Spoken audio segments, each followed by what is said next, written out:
Welcome back to Financial Strategies with Andrew Agemy in Connecticut and Daniel Agemy in Colorado.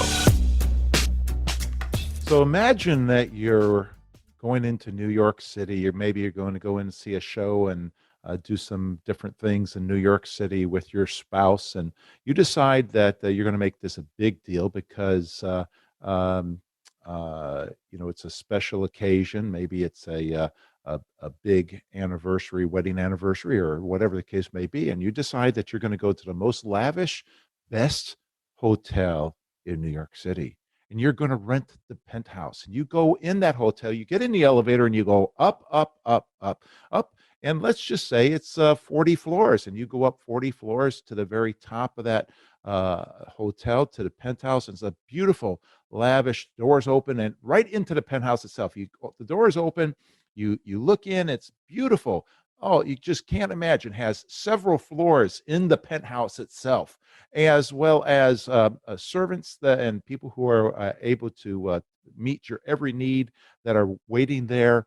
And you decide that the doors close, and you decide to ride the elevator all the way down.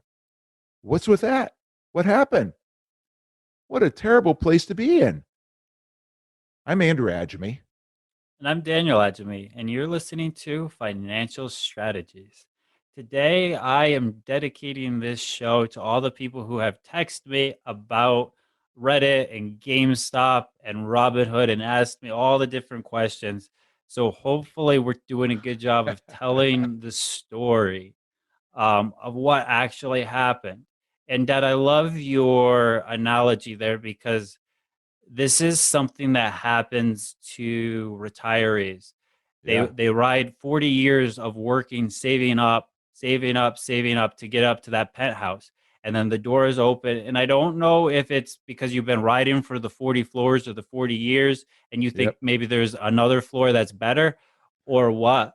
But that's the parallel to retirement. Once those doors open and you get to retirement, you get to the penthouse, it's time to take advantage of that, to go into the penthouse and enjoy it. And when we pull that back to the GameStop analogy or the GameStop story, if you were at 400, I mean, who cares even if you didn't make it to 400? If you got out at 100 and you got in at 4, that's still pretty great, right? That's right. Because people don't realize that exponential from 4 to 100 is so much bigger than 100 to 400. Even though it doesn't sound like it is, that's only Yeah. 4x, which I get. 4x is a lot, but when you have so much that you can lose, it doesn't work out. So we're talking about, once you get to retirement, stop gambling. Okay, Right. stop gambling, because you don't have time to make up the difference. Now, if these Redditors said, yeah, I know that I'm gambling when I'm getting into GameStop, I get it, but I want to beat up on Wall Street, and they know that, that's fine. The problem comes in with the people who got in at 400 or 300 or whatever it was, with all their money, Right. because they wanted to become rich, and they didn't realize the risks that they were taking. Right. They didn't understand that. I don't feel bad for the people who understand all the risk and they knew what they were doing.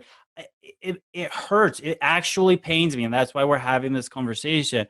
For the people who didn't understand at 200, at 300, at whatever number it was, the risk that they were taking, and they either bet more than they had or they bet all that they had and they lost it because they didn't get off at the penthouse. Yeah, the whole idea is that people don't know what people don't know, and you can't base decision on information that you don't know, and so you have to use criteria. You have to use fundamentals that do matter. Like one basic one is diversification, and it's important to be able to diversify because you never know what's going to be happening. And so if those people that put all their money on that and didn't understand the risks involved, well, that's egregious.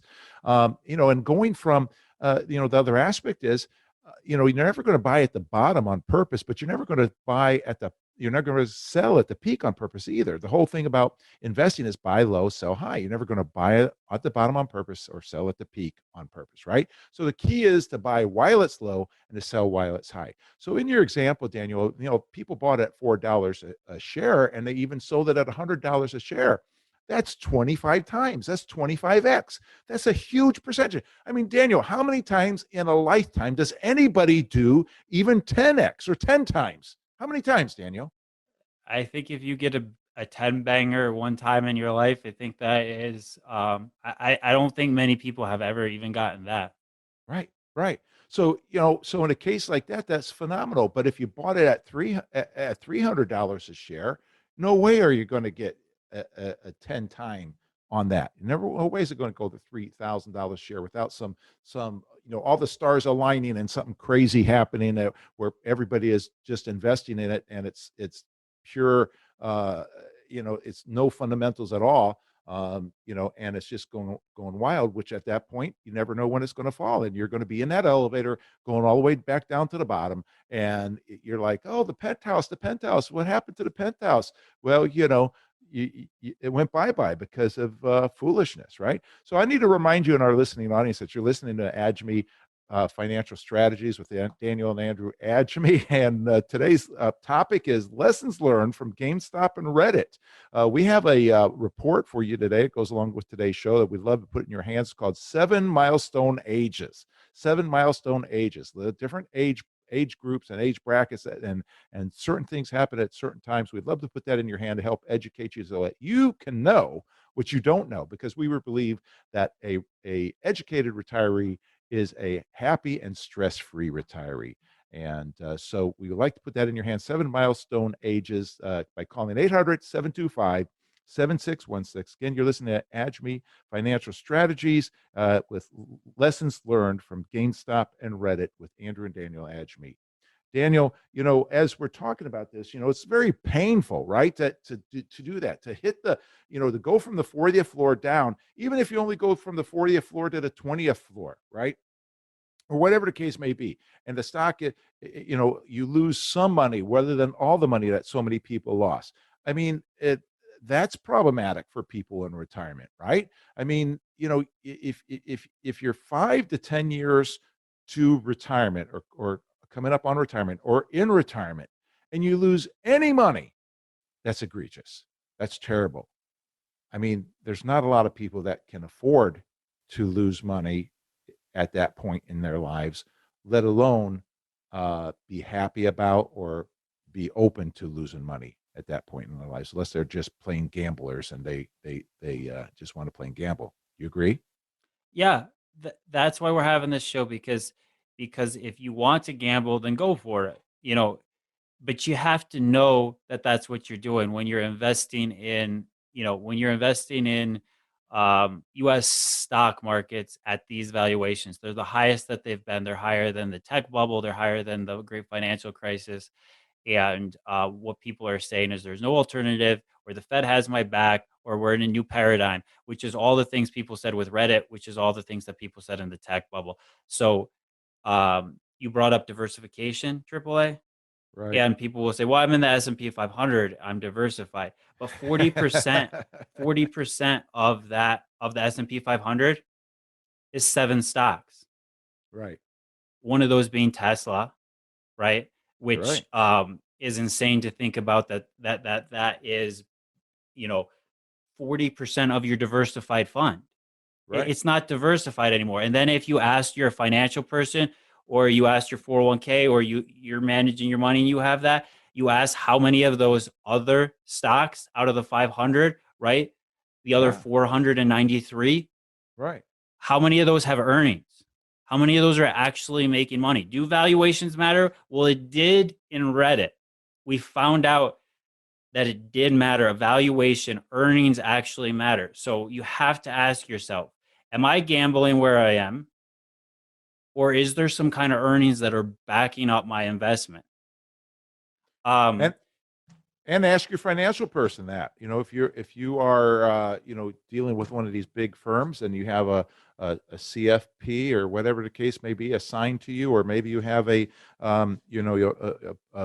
personal financial advisor is helping you with your finances, ask them because they should know. I mean, you're paying them to know. And if they don't know, well, maybe you should be looking elsewhere because you don't want to be gambling when you're talking about retirement. It's one thing to invest with guarantees and promises. It's another thing when you have all your retirement monies invested in hope, because hope is a good thing. Hope is a thing that's has helped us in our country to be able to get through World War II and a lot of other things, helping us get through this pandemic. But you can't base a retirement plan on hope. It's not fundamental, foundational, and dependable, nor is it guaranteed. No. And I wanted to tell people there's some terminology that we used in here. You might want to listen to this show again. So you can go find the whole show on wherever there's good podcasts, on our website, Agemy, Agemy.com. If you want to know what a margin call is, there's a movie called Margin Call from 2011 with Kevin Spacey in it. Really good movie, explains exactly what a margin call is, and it's an educational movie, but it's a very interesting one too. So check that out. Okay, and we're coming up to where we need to take a break. I want to let you know we have the report available to you called the 7 Milestone Ages, and we also have the book to the next 5 callers called The Fourth Turning by William Strauss and Neil Howe. Call 800-725-7616 to be able to get your copies without obligation, free, without obligation, and we're glad to put that in your hand to help educate you so that you can know what you don't know. You listen to Financial Strategies with Andrew Daniel Agemy. We'll be right back after this. I'm David Scranton, founder of the Retirement Income Store. If you're in or near retirement, are you certain you have the right retirement plan in place? Do you want to help ensure your nest egg will last you all throughout retirement? Take our retirement review quiz and find out in 5 minutes or less if you're doing everything you can to achieve a more successful retirement. Visit us online at agemy.com. That's agemy.com.